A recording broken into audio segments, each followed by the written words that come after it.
pasar modal itu kan bergerak berdasarkan ekspektasi. Dinamikanya juga muncul karena ekspektasi yang berubah-ubah sesuai dengan kondisi ekonomi saat itu. Jadi kemarin The Fed kita lihat makin agresif dan itu adalah ekspektasi market saat ini. Nah, tentunya arah The Fed yang makin agresif ini mesti akan diikuti juga oleh policy rate negara-negara lain ya, Mbak Iva, termasuk Indonesia. Makanya seperti kemarin kita lihat Bank Indonesia sudah menaikkan suku bunganya 50 bips ya. Tadi barusan ada video dari Pak Gubernur BI menyatakan kenaikan 50 bips. Jadi respon yang kita lihat kemarin pas kenaikan tersebut di pasar saham relatif menguat ya, tipis 0,4%.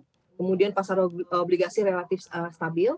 Tentunya kondisi ini akan jadi pertimbangan investor untuk menimbang atau menilai seberapa atraktif sih Indonesia untuk tempat berinvestasi ke depan, baik di pasar saham maupun obligasi. Demikian, Mbak Iva. Oke, kalau kita lihat mungkin respon dari pelaku pasar, khususnya di pasar saham begitu, ini tampaknya adalah ada sedikit kelegaan begitu, karena artinya spread antara suku bunga The Fed dengan suku bunga Bank Indonesia ini bisa tidak terlalu dekat begitu dengan kondisi kita lihat juga bahwa BI menaikkan suku bunga acuan lebih tinggi dibandingkan ekspektasi. Nah, tapi kalau kita lihat juga apakah sebetulnya langkah dari BI ini bisa menahan outflow begitu dari pasar domestik?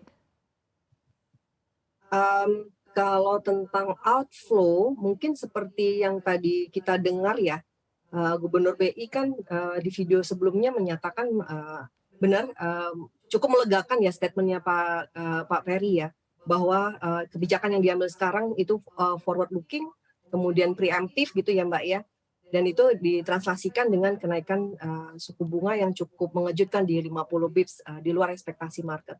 Ini apakah bisa menahan capital outflow ke depannya?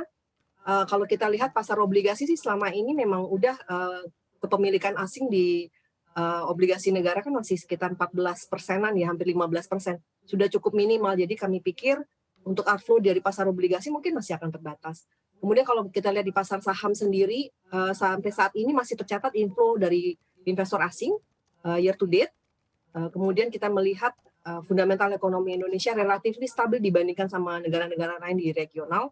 Jadi kita pikir mungkin akan tertahan juga karena kita cukup dengan makroekonomi yang sangat stabil, cukup bisa menahan adanya outflow di pasar saham. Jadi saya pikir saya cukup confident untuk di pasar modal Indonesia, kemungkinan untuk capital outflow yang sangat dramatis tidak akan terjadi sih Mbak.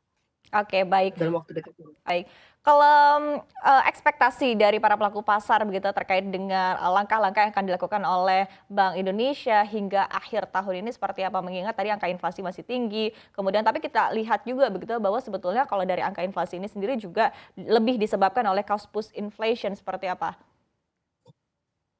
Kalau mendengar pidatonya Gubernur BI kemarin yang lengkap itu yang sekitar 1 jaman ya, setelah rapat Dewan Gubernur nampaknya BI dan pemerintah melihat kondisi global masih penuh tantangan, terutama karena krisis geopolitik dan krisis energi yang menyebabkan inflasi tinggi di hampir semua kawasan di dunia ya Mbak Iva.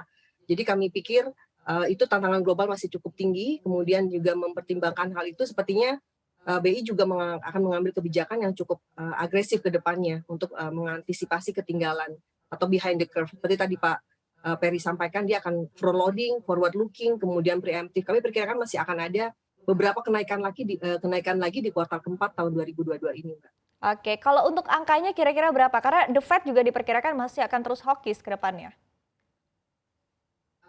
Ya, sekarang kan udah 425 ya, mungkin sekitar 25-50 bips lagi sampai akhir tahun sangat possible dilakukan mengingat inflasi mungkin di akhir tahun akan ada di kisaran angka sekitar 6-7% mungkin sampai akhir tahun 2022. Jadi memang agak agresif diperlukan peningkatan di policy rate-nya.